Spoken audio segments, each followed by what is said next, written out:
Hello students, मी परत एकदा स्वागत करतोय तुमचं आपल्या एका नवीन व्हिडिओमध्ये. हा व्हिडिओ तुमच्यासाठी खूप इम्पॉर्टंट आहे. या व्हिडिओमध्ये बघा आपण पर्टिक्युलरली सायटोसोल, सायटोप्लाझम आणि प्रोटोप्लाझम या तीन ज्या टर्म्स असतात या टर्म्स मधला विद्यार्थ्यांना काय होतं की अजिबात त्यांना डिफरन्स माहीत नसतो.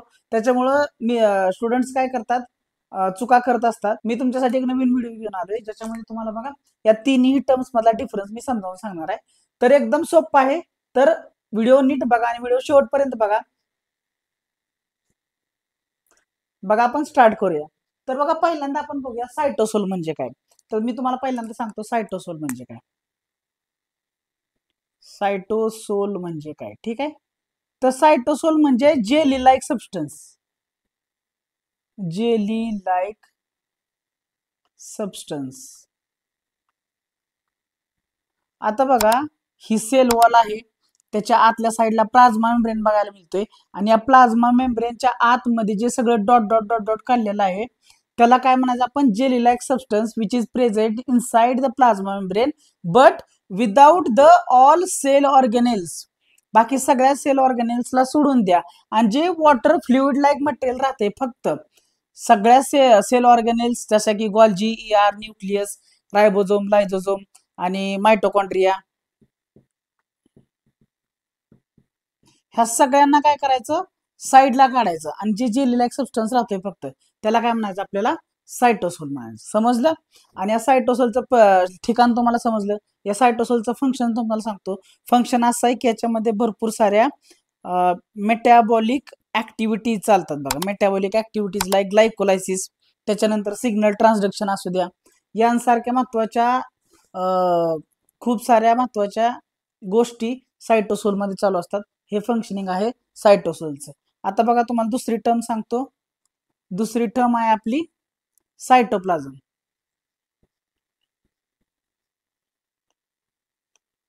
सायटोप्लाझम काय आहे बघा, सायटोसोल प्लस सायटोसोल आहे तो, त्याच्यातच ऍड करा सेल ऑर्गेनेल्स.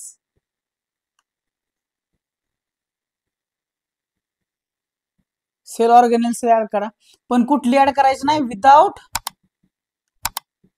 न्यूक्लियस. न्यूक्लियसला ऍड करू नका. न्यूक्लियस आणि त्याचं जेनेटिक मटेरियल त्यांना जर काढून टाकलं आणि सायटोसोल मध्ये बाकी सगळ्या सेल ऑर्गेनेल्स मिसळल्या की आपल्याला काय मिळणार आहे, सायटोप्लाझम मिळणार आहे. ठीक आहे. तर अशा प्रकारे सायटोप्लाझम म्हणजे सायटोसोलच, पण प्लस बाकीच्या जे सेल ऑर्गेनेल्स आहेत त्या सगळ्या त्याच्यामध्ये घ्यायच्यात. ठीक आहे. हे आहे सायटोप्लाझम. आता त्याच्यानंतर मी तुम्हाला सांगणार आहे, त्याच्यानंतर बघा तिसरी आहे आपला प्रोटोप्लाझम.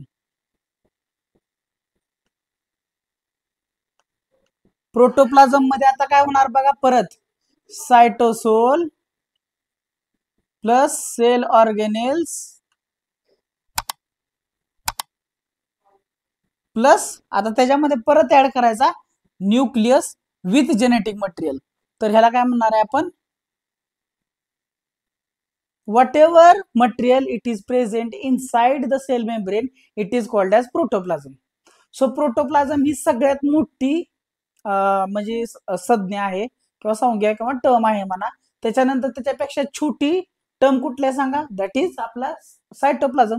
आणि त्याच्यापेक्षा लहान कुठली टर्म आहे, तर सायटोसोल आहे. तर सगळ्यात मोठी सगळ्यात लहान कोणती हे लक्षात ठेवा. आणि हा व्हिडिओ तुम्हाला जर आवडला असेल तर व्हिडिओ नक्की लाईक करा आणि व्हिडिओ जास्तीत जास्त विद्यार्थ्यांपर्यंत, मित्रांपर्यंत शेअर करा आणि चॅनलला सबस्क्राईब करायला विसरू नका. भेटूया आपण एका नवीन व्हिडिओमध्ये. Thank you one and all for the listening patiently.